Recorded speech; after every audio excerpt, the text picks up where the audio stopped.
Cześć, dzisiaj jest dzień 5 mojej obecności na Wyspach Owczych.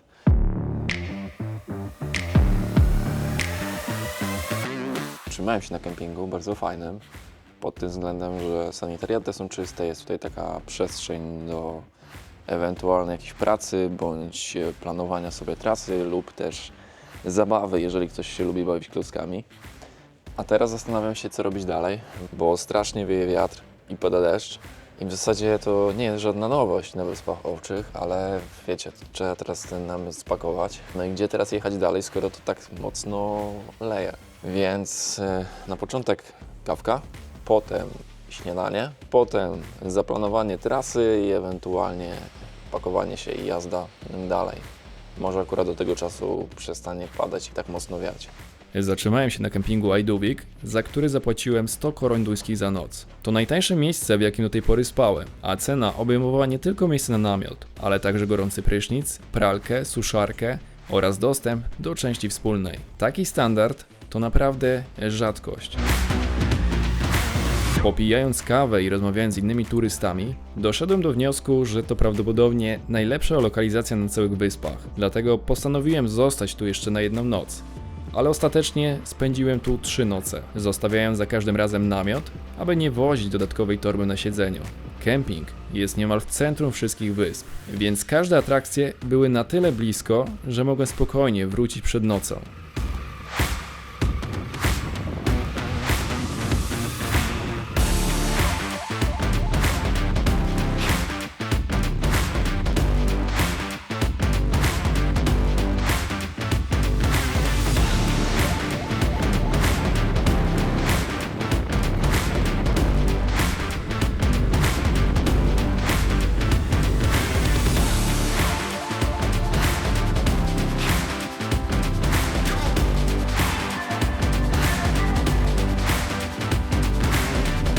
A tutaj widzę jakieś oznaczenie, którym wczoraj nie jechałem, że droga jest widokowa.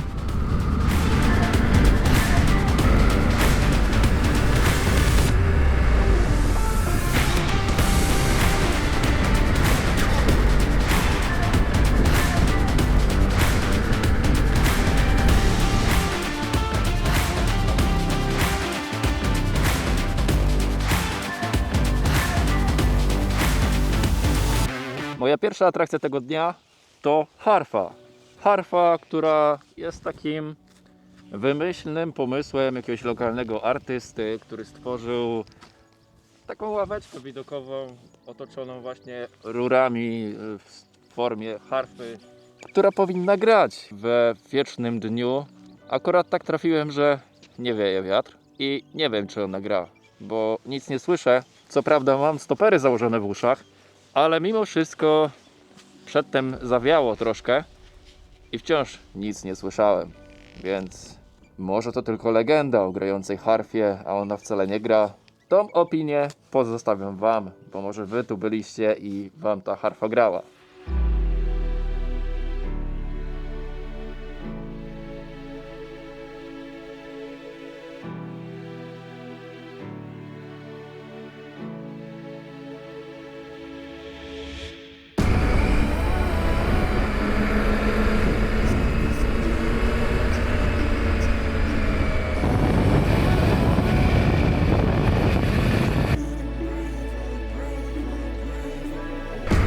O wow, ale to ładnie.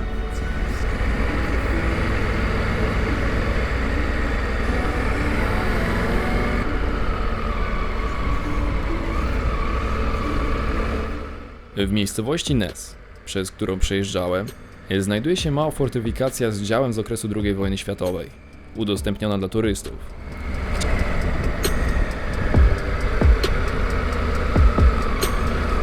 Przede mną kolejne miasto portowe, w którym znajduje się kolejny okręt wojenny. Jakoś tak szczególnie na to zwracam uwagę. Wcześniej też dostrzegłem 2 inne w innych miejscach. Ten jest akurat tej samej klasy co poprzedni, co widziałem.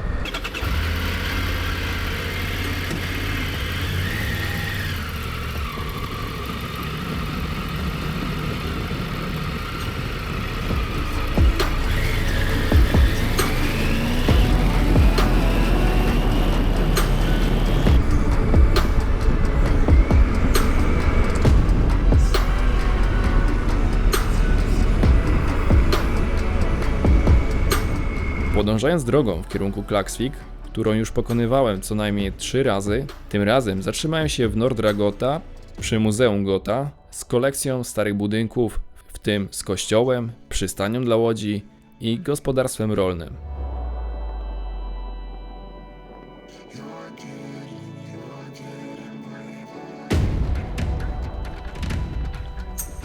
Podobno z przewodnikiem można zajrzeć do wnętrz tych obiektów, ale nie wiedziałem, gdzie go szukać, więc tylko rozejrzałem się dookoła.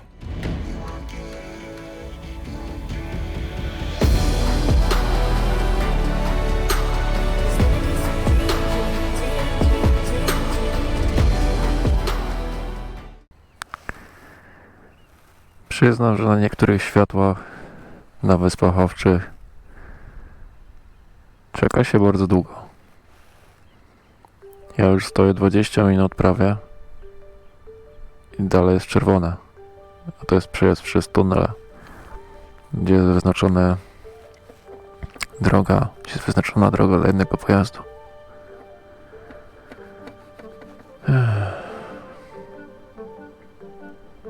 Bardzo długo.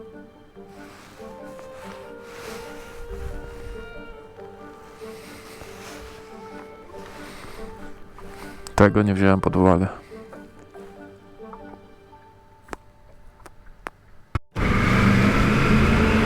Nareszcie prawie pół godziny czekania na to, aby przejechać tunel, który w sumie równie wąziutki.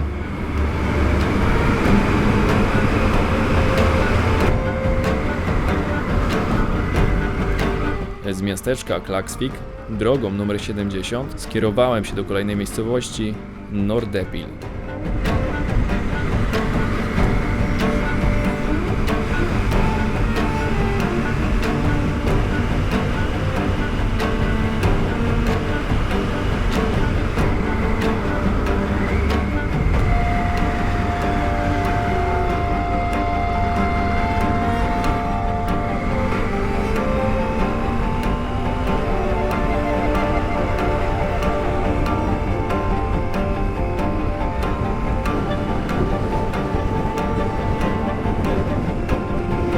Tuż przed Nordepil skręciłem w lewo, kierując się wąską drogę numer 75 w stronę maleńkiej osady Muli.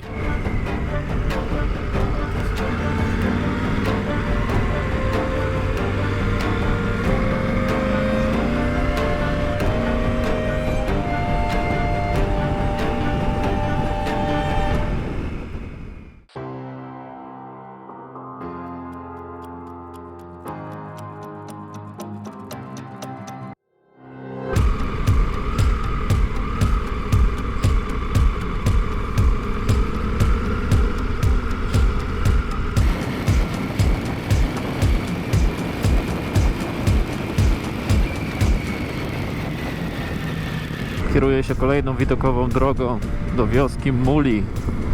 Nie jest ona w jakimś super ekstra stanie, jeżeli chodzi o nawierzchnię asfaltu, ale do takiego motocykla adventure'owego nie jest to żaden problem.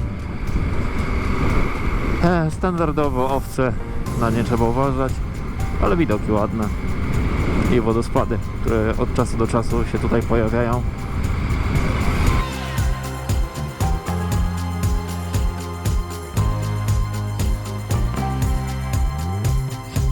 Jeszcze tylko 4,5 km.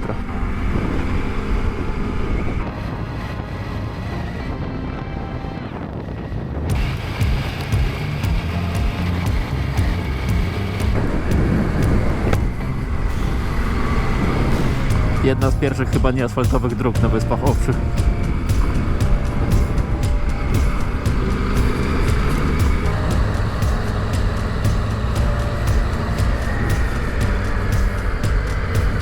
Muli to niewielka, odizolowana osada na wyspie Eysturoy, położona na północno-wschodnim wybrzeżu. Otoczona stromymi górami i skalistym wybrzeżem, przez długi czas była trudno dostępna i zamieszkana przez nieliczne osoby. No dobra, skoro dalej już nie pojadę, to się przejdę. O. Zobaczyć, ale tu pięknie. O ja. Co my tu mamy? W każdej wiosce przeważnie są tabliczki z informacją, że tutaj mamy stare domy oraz ładny widoczek.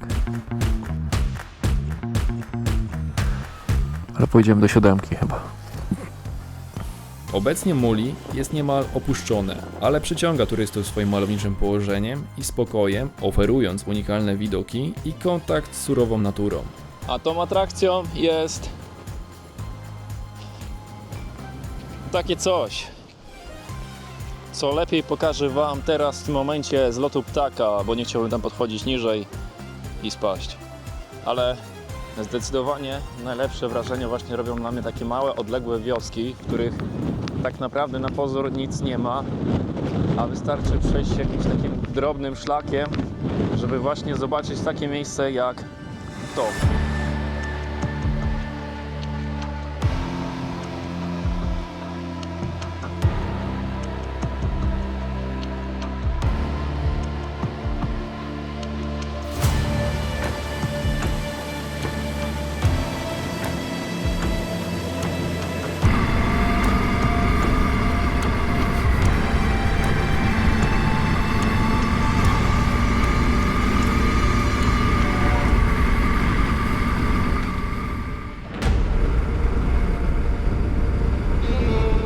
Kierując się do Widerejdi, miałem do wyboru dwie trasy. Jedną wzdłuż wybrzeża, a drugą przez tunel.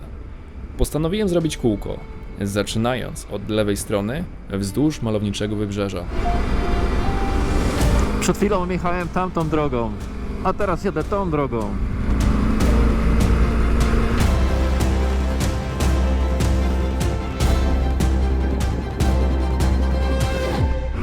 Przede mną kolejna wioska, równie piękna. Na pewno podjadę zaraz do tamtego kościółka, ale tutaj, co jest widok dopiero? O ja pierdzielę. Jak jakieś takie... jak fotografia z internetu.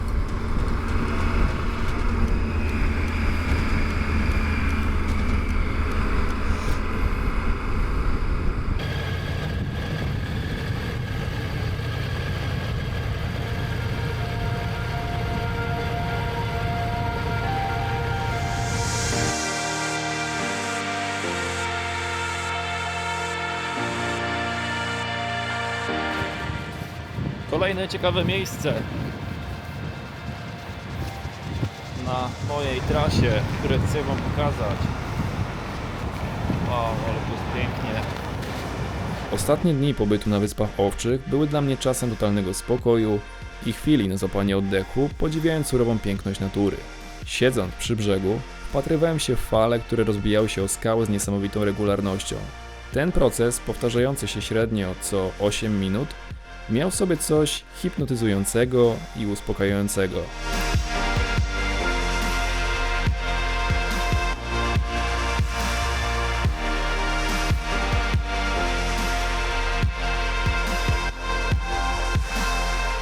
Okej, no to tam, gdzie teraz lecę, znajduje się jedna z takich ostatnich wysp, najbardziej taka odosobniona, czytałem w e-booku.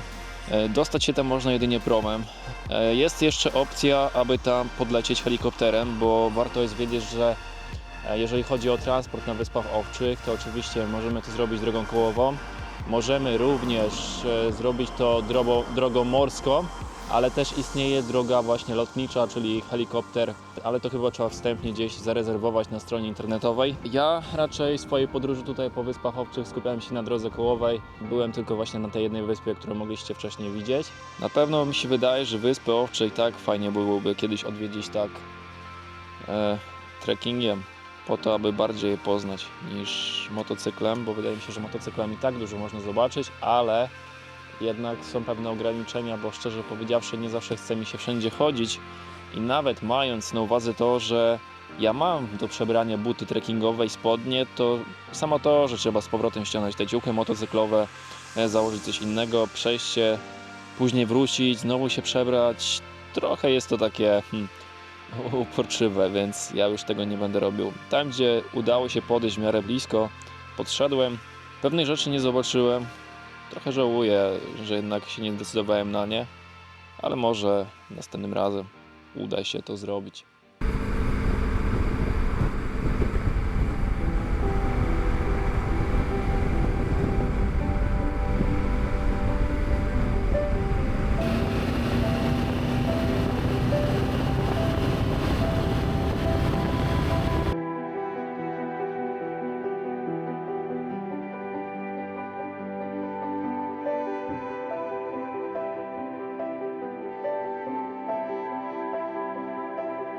Podczas 7-dniowego pobytu starałem się przejechać wszystkie możliwe drogi motocyklem, ale kilka ominąłem.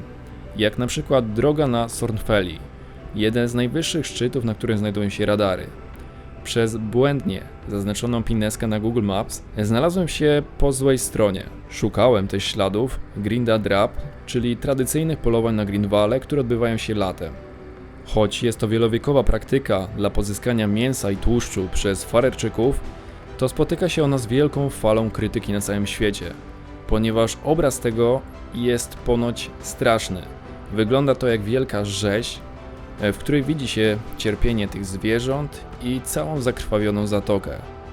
Wioska, do której przybyłem, była właśnie jedną z tych lokalizacji, gdzie takie rzeczy się tam dzieją.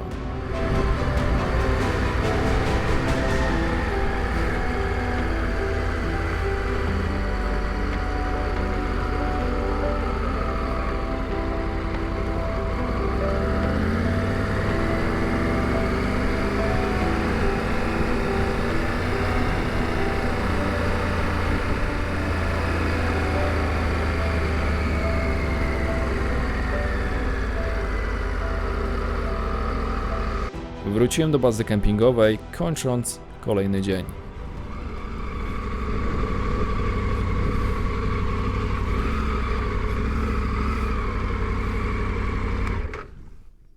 Witam Was w kolejnym dniu na Wyspach Owczych. Pozostało mi tak naprawdę 1,5 dnia, ponieważ jutro o godzinie 18 wypływa mój prom na Islandię. Szczerze, wydaje mi się, że już większość tras motocyklem mogłem zwiedzić, poza jedną miejscowością, którą cały czas omijałem, a widzę, że ona jest zaznaczona takim prostokątem na mapie. Dlatego dzisiaj się udam tutaj, potem wrócę do Tórshavn, gdzie spotkam się z rodaczkami z Polski, które tu mieszkają, ale tu nie będę za bardzo wchodził w szczegóły. Może się jeszcze gdzieś pokręcę, albo się okaże, że tu będzie gdzieś jakiś fajny widoczek, żeby przejść się na piechotę. I w zasadzie to jest plan na dzisiaj.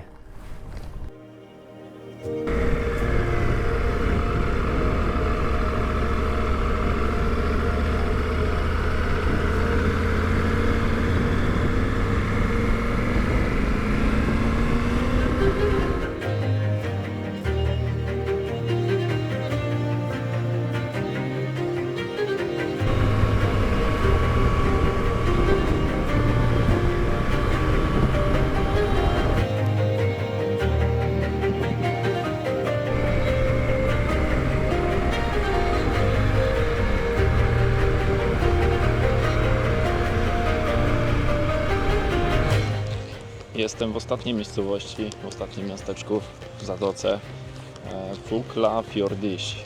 Nie wiem dlaczego wcześniej nie odpuszczałem to miasteczko, prowadziła do niego taka droga, co się okazało całkiem przyjemna.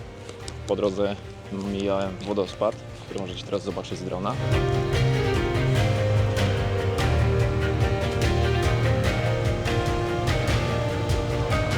Kolejny plus w przebywaniu tu na wyspach to jest to, że nawet będąc w takim miasteczku jak to, w którym aktualnie jestem, tu panuje taki spokój, jest taka cisza. Co prawda co jakiś czas auto przyjedzie, ale to i tak nie robi jakiegoś takiego wielkiego harmidru.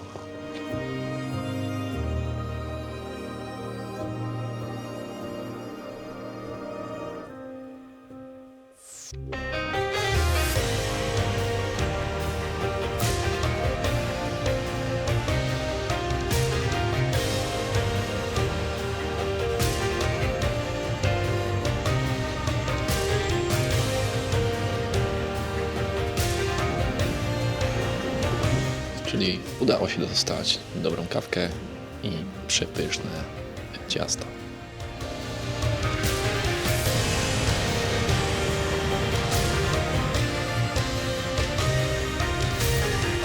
Kieruję się do kolejnej wioski. Co tam jest ciekawego, to nawet nie wiem. Ale nie byłem tu jeszcze, więc chciałem to sobie odhaczyć. A może znajdę coś, co mnie tam zainteresuje. Na mapie, w nawigacji Garmin widzę, że w tej wiosce jest również kemping. Niestety nie mam żadnej informacji, ale może zaraz się czegoś tutaj dowiem. tak aby wam przekazać tą informację. Nie znalazłem tam jednak kempingu, a jedynie informacje o gospodarstwie, gdzie turyści mogą spędzić czas, doświadczając codziennego życia, jakie prowadzą lokalni gospodarze.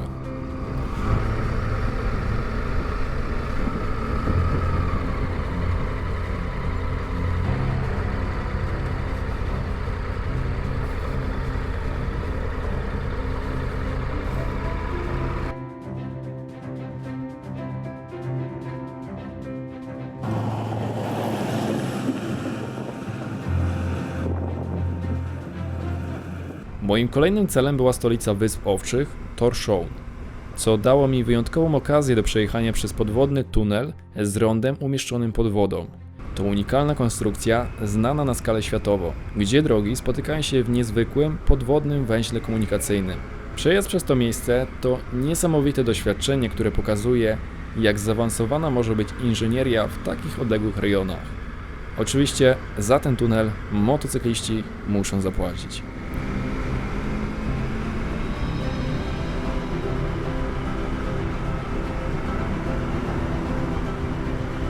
Po przyjeździe do Tórshavn udałem się na posterunek policji, aby wyjaśnić sytuację z potrąceniem owcy, do którego doszło drugiego dnia mojego pobytu na wyspach. No to jesteśmy na policji, ale jestem ciekaw, co z tego wyjdzie.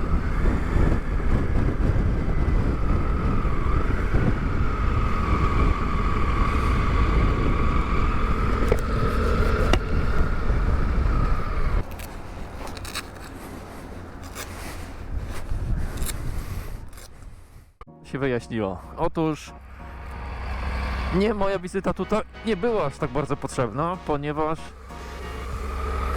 rozmawiałem z funkcjonariuszem, który stwierdził, że pamięta sytuację stamtąd, że faktycznie ktoś mu tam przekazał, ale że rolnicy mają owce ubezpieczone. Więc moja wizyta tutaj w zasadzie nie była potrzebna, bo takie sytuacje zdarzają się dość często, bo owce chodzą po ulicach, nie dostają żadnego mandatu. Ale ważna rzecz, o której też się dowiedziałem. Ponoć na promie była jakaś prelekcja na temat Wysp Owczych. Ja nie byłem na tym, nawet nie wiedziałem, że coś takiego tam jest. I że na tej prelekcji było powiedziane, że jeżeli ktoś potrąci owcę i dojdzie do tego, że trzeba będzie zapłacić karę, to przecież mamy OC, ubezpieczenie od szkód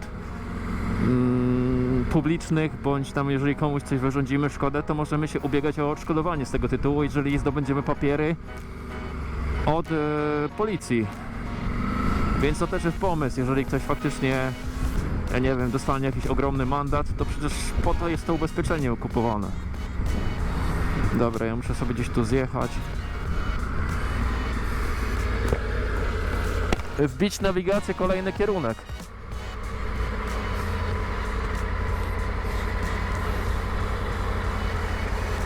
Ostatnią noc spędziłem u 3 sympatycznych Polek, które mnie przygarnęły. Nie wiem, czy którakolwiek z nich kiedykolwiek zobaczy ten materiał, ale chciałbym bardzo Wam podziękować za gościnę.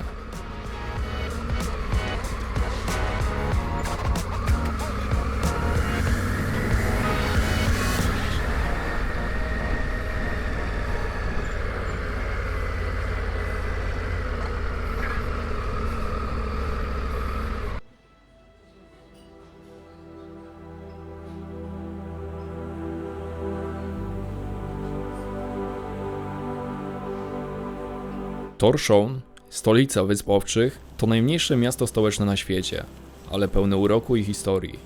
Położone na wyspie Stremoj, jest kulturalnym i administracyjnym centrum archipelagu z malowniczym portem, kolorowymi domkami oraz wąskimi uliczkami, które nadają miastu niepowtarzalny charakter. Tuż obok znajduje się twierdza Skansin, zbudowana w XVI wieku w celu obrony przed piratami.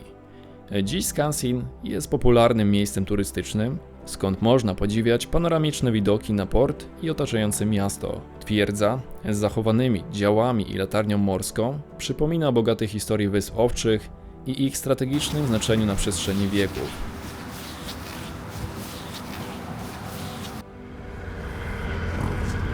No to zaczynamy kolejny etap podróży. prom czeka.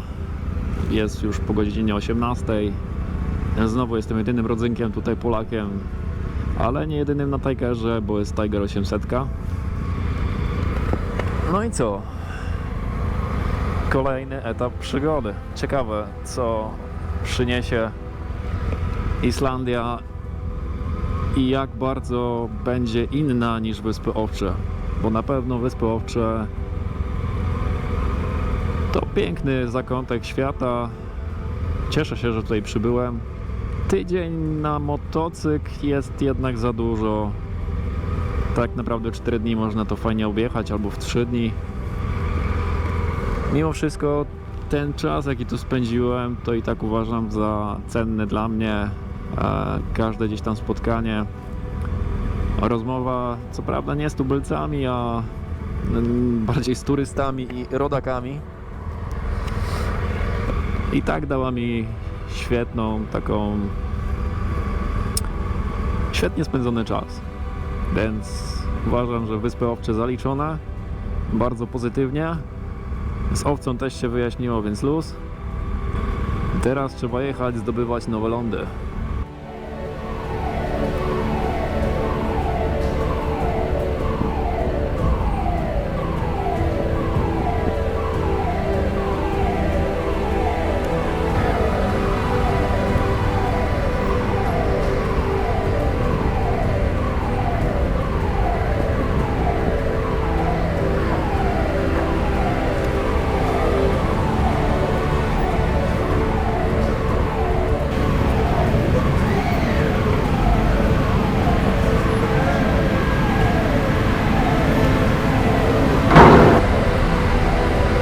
Młyn jak zawsze.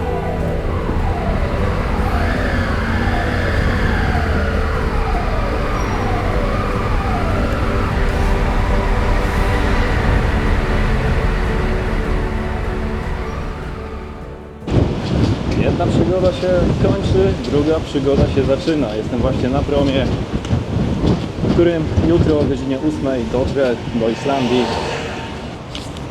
Wyspy Owcze opuszczam. Pytanie, czy kiedyś tu wrócę, nie mam pojęcia. Czy motocyklem, nie mam pojęcia. Pewnie wróciłbym tu na trekking, więc może kiedyś nadarzy się taka sytuacja, ale na dzień dzisiejszy nie planuję tu wracać.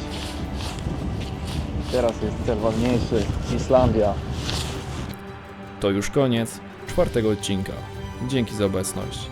Już niebawem dopłyniemy do kolejnego niesamowitego miejsca, na Islandię. Aby tego nie przegapić, koniecznie zasubskrybuj kanał i kliknij dzwoneczek, żeby być na bieżąco i nie ominąć tej wyjątkowej przygody.